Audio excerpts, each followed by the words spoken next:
Continuamos ahora con la primera de las unidades. Ustedes ven que lo más importante, y lo pueden comparar con la pregunta que corresponde a esta unidad, lo más importante es ver en los textos de Cortina, que es el texto llamado Ética sin moral, sobre todo el primer capítulo, luego del texto de Cortina y Martínez, titulado Ética, los primeros 2 capítulos, y los primeros 3 capítulos del texto de Maliandi. ¿Qué es lo importante a tener en cuenta en estos capítulos? En primer lugar, el primer capítulo del texto Ética sin moral describe la situación moral de nuestra época, la dificultad de fundamentar nuestras opciones. Esto quiere decir que vivimos en una época en la que somos extraños morales. Esto significa que vivimos en una misma sociedad, compartimos una serie de creencias y concepciones relativas a cómo hemos de vivir, y sin embargo, a pesar de este trasfondo común, tenemos, frente a dilemas particulares y situaciones problemáticas complejas y concretas, diferentes opciones y diferentes modos de fundamentar, de justificar esas opciones. Ahora bien, frente a esto, ¿qué nos sucede? Adela Cortina pregunta si finalmente lo que hacemos a nivel moral, nuestras decisiones y fundamentaciones, no son sino ficciones útiles.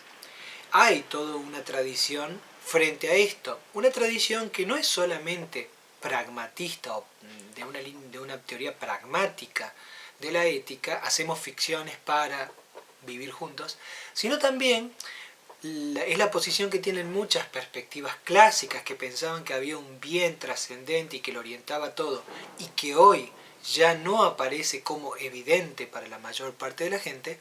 Estas líneas también dicen, bueno, finalmente lo que ha quedado son solamente estas ficciones.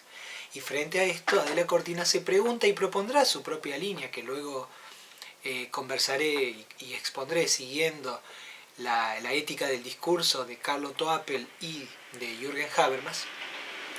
Ella tratará de renovar algún tipo de fundamentación aceptable, universalmente aceptable para nuestra época. Pero lo importante es tener en cuenta cómo la caída de estas grandes narraciones y grandes creencias hizo que se pusiera en riesgo la posibilidad de fundamentar la ética. ¿Qué es lo que ella nos propone a continuación? A continuación nos propone, ya en el texto escrito junto con Martínez, y podríamos ir leyéndolo en paralelo con el texto de Riccardo Maliandi, comenzar por ver cuál es el trabajo de la ética frente a toda esta realidad. Lo primero es distinguir el trabajo e incluso la palabra ética de otras palabras. Por ejemplo, ambos, Maliandi y Cortina, muestran que ética y moral son etimológicamente sinónimos, pero en su uso técnico, la moral implica el conjunto de creencias y normas habitualmente aceptados que orientan nuestra vida. En cambio, la ética es el trabajo reflexivo sobre sobre esas creencias o esas normas. Uno podría pensar, por ejemplo, y si uno lo va diferenciando de otros campos, por ejemplo el campo legal, cómo hay normas y leyes que han sido jurídicamente impuestas que se podrían considerar moralmente inaceptables.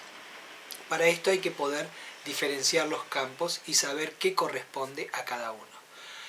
En los textos aparece claramente cómo el campo de la ética corresponde a lo que se llama filosofía práctica, es decir, al campo de lo que puede ser de otro modo, al decir de Aristóteles, donde también está la política, donde también está la economía y, por cierto, la ética. Entonces, este análisis también implica estudiar cómo los humanos nos vinculamos con el modo de estudiar y analizar y de tematizar nuestra moral.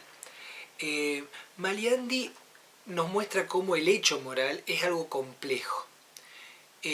Habla de hecho moral, lo cual es complicado para entender, porque generalmente el campo de los hechos es un campo de las ciencias fácticas, que Kant claramente distinguió de otro tipo de conocimiento, aún para Kant es conocimiento la ética, que responde a otro tipo de de sabiduría, la palabra no es de Kant, es de Aristóteles, a un tipo de sabiduría práctica. Maliani analiza que en esta complejidad hay ciertas dicotomías que hay que tener en cuenta. Una de ellas es la deontoaxiológica, o sea, el problema del deber y el problema, cómo se vincula con la cuestión de los valores.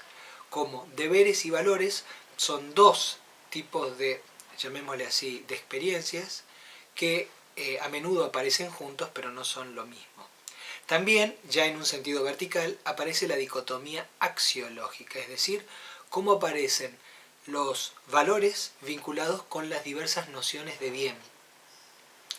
Y finalmente la dicotomía ontodeóntica, es decir, aquella que vincula el sentido de realidad que tienen estas realidades morales con las obligaciones que nos imponen.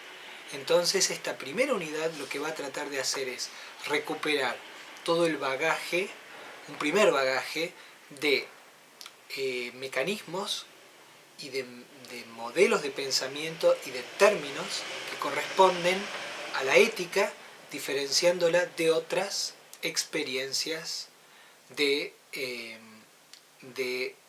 normar la vida humana y de aceptar lo obligatorio, los deberes y la experiencia también de valorar más o menos diversas actitudes y acciones.